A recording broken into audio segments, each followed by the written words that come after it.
Today, we delve into a story that has garnered worldwide attention, the Maya Kowalski case.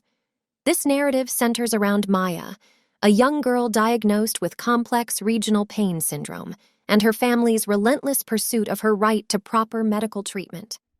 We will scrutinize the controversial actions of Johns Hopkins All-Children's Hospital and the tragic aftermath that unfolded.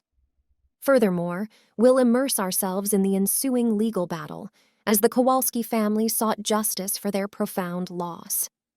This is a chronicle of a family's unwavering love, a rare medical condition, and a system that many contend let them down. Join us as we peel back the intricate layers of this heart-rending tale. Before we go forward, please give the video a like and hit the subscribe button. That really helps the channel out. Beata Żurawski and her family left their native Poland for America during her teenage years in search of a better life. Her drive and ambition were further evident in her pursuit of a nursing degree. Despite the challenges of adapting to a new country and culture, Beata remained focused on her goal of becoming a registered nurse. She studied diligently at nursing school, eventually earning her qualification and beginning a career in healthcare. Settling in Illinois with her family, Beata continued to demonstrate her dedication and resilience. Recognizing the importance of language proficiency in her new home, she attended a local high school to improve her English. This commitment not only facilitated her integration into American society, but also enabled her to better advocate for her daughter Maya's health later in life. Beata first met Jack Kowalski in the early 2000s while Jack was working as a firefighter and she was working as a nurse. They quickly fell deeply in love. Jack described his feelings for Beata, saying, "I started falling for her right away." He also mentioned she had something special about her. It was in her eyes. She was genuine. Their relationship blossomed, and they eventually tied the knot, embarking on a journey together. Beata also adopted Jack's last name as her own. Beata and Jack Kowalski joyfully welcomed their first child, a daughter named Maya, into the world in 2006. 2 years later, they were blessed with a son, Kyle, completing their family. The Kowalskis lived in Venice, Florida. Their family life revolved around their children. In early 2015, Maya Kowalski was diagnosed with a respiratory infection. Although she recovered soon after, she started experiencing muscle weakness and burning sensations.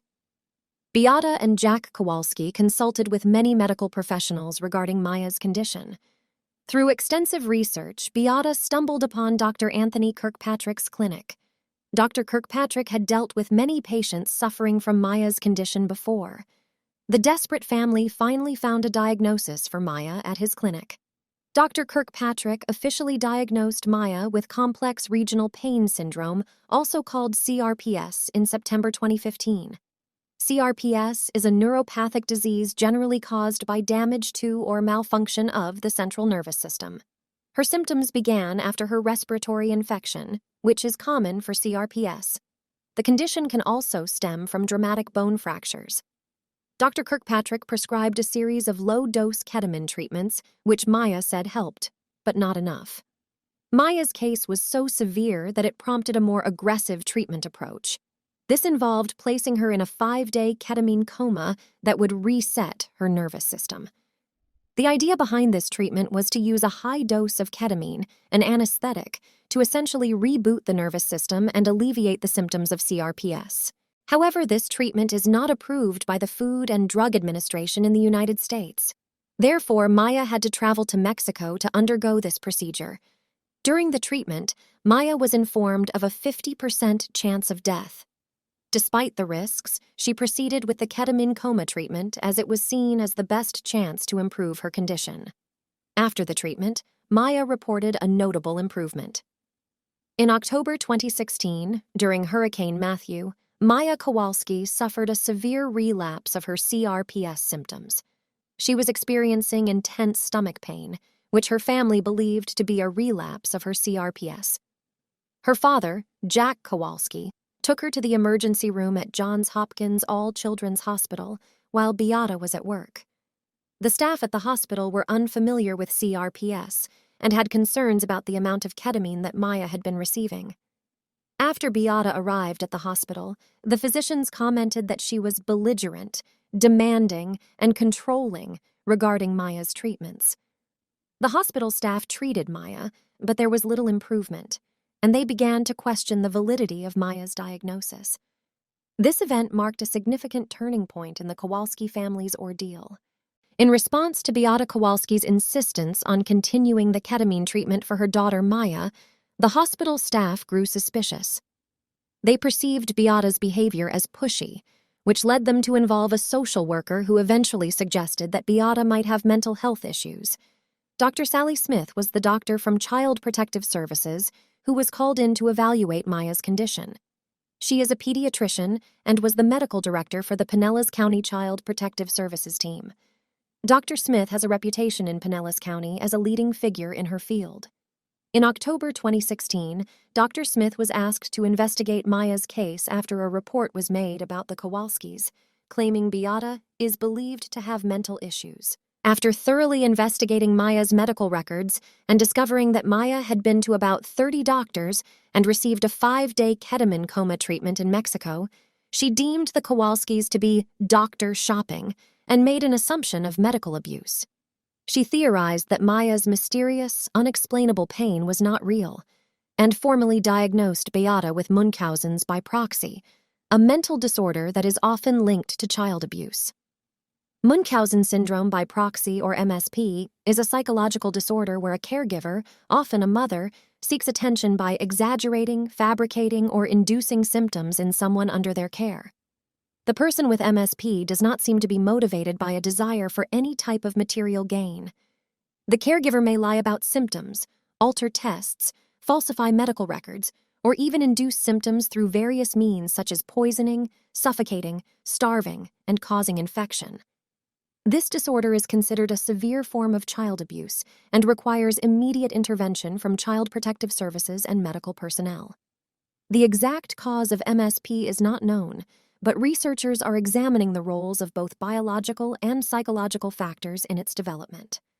Some theories suggest that a history of childhood abuse or neglect, or the early loss of a parent, may be contributing factors. It's important to note that Dr. Sally Smith has been involved in several controversies. She has faced criticism for her swift methods of diagnosing child abuse, which have resulted in numerous instances where charges were dropped, parents were acquitted, or caregivers were found to be credibly innocent. According to reports, Smith has allegedly wrongfully detained parents on false claims of child abuse and removed children from their parents' care after evaluations that lasted less than 10 minutes. In these cases, parents claimed their lives were permanently damaged by Smith's accusations. Petitions have also been raised to have her dismissed, and there have been complaints about how she conducts her assessments. After the incident with Maya Kowalski, there has been increased scrutiny on Dr. Smith, who spent only 10 minutes interviewing the child and parents before deciding to remove her from their care. Maya was taken away from her parents in October 2016. This separation was incredibly distressing for the family, especially for Beata. She was devastated by the accusations made by Dr. Smith and the separation from her daughter. Over the following 87 days, the Kowalski family went through several court hearings that repeatedly resulted in the judge siding with the hospital and Dr. Smith. During one hearing, Beata requested a single hug with her daughter, but this request was denied. Kathy Beatty is a licensed clinical social worker based in Clearwater, Florida. She was assigned to Maya Kowalski's case at Johns Hopkins All Children's Hospital. During the legal proceedings over Maya's suspected abuse case, Maya was removed from her parents and placed under the care of Beatty at the hospital. Beatty has been involved in several controversies. Before her involvement in Maya's case, she managed foster children at the Suncoast Center for Community Health. During her tenure there, she was accused of using harmful tactics for controlling a 10-year-old boy's behavior. The boy reportedly told Beatty that he couldn't breathe, to which she replied, "Yes, you can," according to the affidavit. Both Beatty and another therapist on the scene were arrested and charged with one felony count of child abuse. However, Beatty denied using her knees on the child in her deposition, and the charges were later dropped. In Maya's case, Jack Kowalski, Maya's father, said something didn't seem right about Beatty from the moment she was assigned to Maya's case. Maya reported instances of inappropriate behavior by Beatty, indicating repeated violations of her personal space, including forcibly removing Maya's clothes and photographing her without consent on the eve of Maya's first meeting with her mother after a long separation. In Florida, there have been several incidents where the state has taken children away from their parents. For example, Florida's Department of Children and Families, DCF, has been accused of fabricating evidence, falsifying records, and secretly collaborating so people connected to the system could take children for themselves. In another case, DCF was accused of keeping kids from relatives and adopting them to system-connected strangers. On January 8, 2017, after 87 days of separation from her daughter Maya, Maya Kowalski tragically took her own life. Before her death, she wrote a final email to her family saying her pain was too difficult to bear. She was found in the family's garage where she had hanged herself. Maya Kowalski was released back into her father's custody about a week after her mother's death. Maya's father, Jack Kowalski, took her to see another specialist who reconfirmed her CRPS diagnosis. Maya continued to be treated for CRPS. Her treatment involved high doses of doctor-prescribed ketamine to manage her pain. Dr. Anthony Kirkpatrick, who had initially diagnosed and treated Maya, maintained that the ketamine treatments were necessary for managing Maya's debilitating chronic pain condition. The Kowalski family decided to sue Johns Hopkins All-Children's Hospital in October 2018. This was more than a year after Beata Kowalski, Maya's mother, tragically took her own life. The lawsuit was filed due to the hospital's role in Maya being removed from her family. After several delays, the lawsuit went underway in September 2023. While the lawsuit was initially filed against multiple people, an eighth amended complaint filed on January 24, 2023, listed only the hospital and Catherine Beatty, a social worker, as defendants. A filing in October, after jury selection had already started, removed Beatty as a defendant. The public reaction to the Maya Kowalski case has been significant, particularly after the release of the Netflix documentary Take Care of Maya, which brought widespread attention to the case. The documentary has sparked discussions about medical ethics, parental rights, and the role of hospitals in child protective services. The Kowalski family's lawsuit against Johns Hopkins All-Children's Hospital has also drawn public attention. The family's testimony about their personal and economic impact due to the hospital's actions has been widely reported. Maya's emotional testimony about her experience at the hospital and the loss of her mother has resonated with many viewers. However, given the recent spike in public attention, the defense filed a motion to address jury selection, asking the court to disqualify prospective jurors if they've seen the film, arguing they have been exposed to prejudicial, inaccurate, and one-sided information, according to the motion. According to news reports, the Kowalskis are suing for $55 million in compensatory damages and $165 million in punitive damages. Currently, the civil trial in Florida is underway as the Kowalski family fights the hospital, whose actions, they say, led to Beata Kowalski's suicide. Opening statements in the case began on September 21, 2023. The prosecution accused the hospital of medical malpractice, battery, Maya's false imprisonment, intentional infliction of emotional distress, and alleged fraud. The attorney representing the hospital said in his opening statement that actions taken by Johns Hopkins were reasonable and in the best interest of the patient.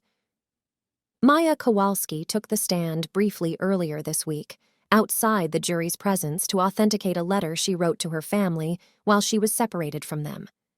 Maya, who is now 17 years old, currently lives with her brother Kyle and father Jack in Venice, Florida. She is still living with CRPS, but a court order prohibits her or her family from seeking further ketamine treatment. This means her recovery has been slow and more painful than it needed to be. Despite the challenges, she has since regained the use of her legs. The Kowalski family continues to seek justice for Beata and raise awareness about their ordeal. Did you follow the Maya Kowalski case or watch the documentary?